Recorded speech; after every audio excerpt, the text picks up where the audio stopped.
Vous êtes des vainqueurs. Dieu vous a créé pour que vous deveniez des vainqueurs, des combattants du diable.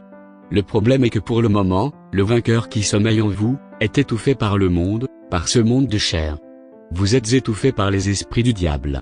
2 Timothée 1 verset 7 nous dit, « Car ce n'est pas un esprit de timidité que Dieu nous a donné, mais un esprit de force, d'amour et de sagesse. » Dieu a prévu que nous ayons du succès, dans tout ce que nous entreprenons.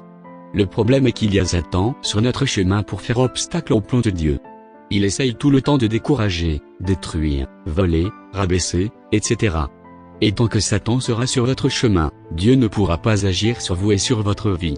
Vous devez vous éloigner de tous ces péchés, de tous les pièges, toutes les peaux de banane, que Satan vous tend, afin que vous soyez présents en Jésus-Christ, et que vous ayez l'amour de Dieu.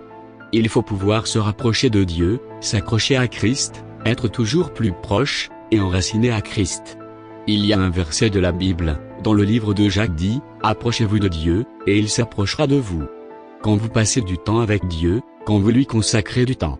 Quand vous vous rapprochez de Jésus, que vous lui confiez vos peines, vos besoins, vos tracas, vos envies.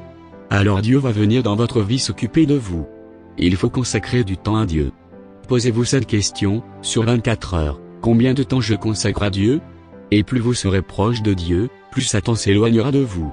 Il ne pourra pas rester dans votre corps, car le feu du Saint-Esprit le brûlera entièrement.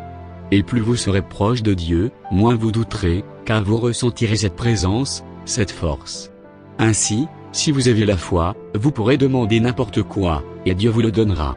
Matthieu 21 verset 19 à 21 dit, « Voyant un figuier sur le chemin, il s'en approcha, mais il n'y trouva que des feuilles, et il lui dit, « Que jamais fruit ne naisse de toi. » Et à l'instant le figuier sécha.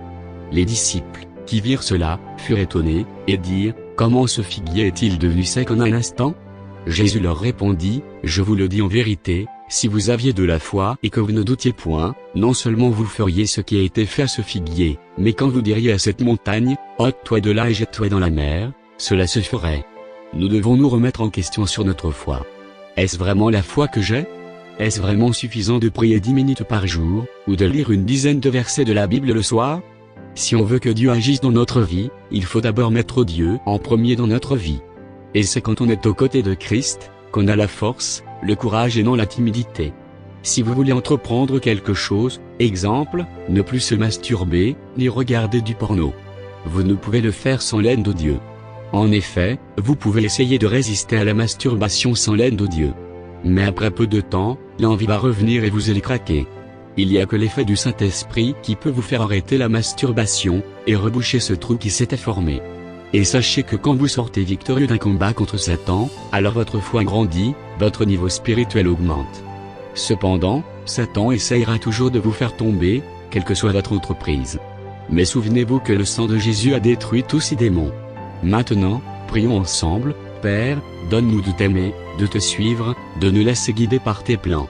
Aide-nous à connaître davantage Jésus, aide-nous à être enracinés en lui, à chaque moment de notre vie, et aide-nous à nous attacher à toi et tes paroles, et non à ce monde, non à la convoitise de la chair. Père, fais réveiller le vainqueur qui sommeille en nous. La timidité, la peur, la dépression, tout ça s'est terminé au nom de Jésus. Donne-nous le courage pour tout ce que nous entreprenons, et aide-nous à te placer toujours en premier dans notre vie. Aide-nous à passer plus de temps avec toi, passer plus de temps à lire la Bible, plus de temps à adorer et prier. Amen. Que tous ceux qui ont écouté cette vidéo soient bénis.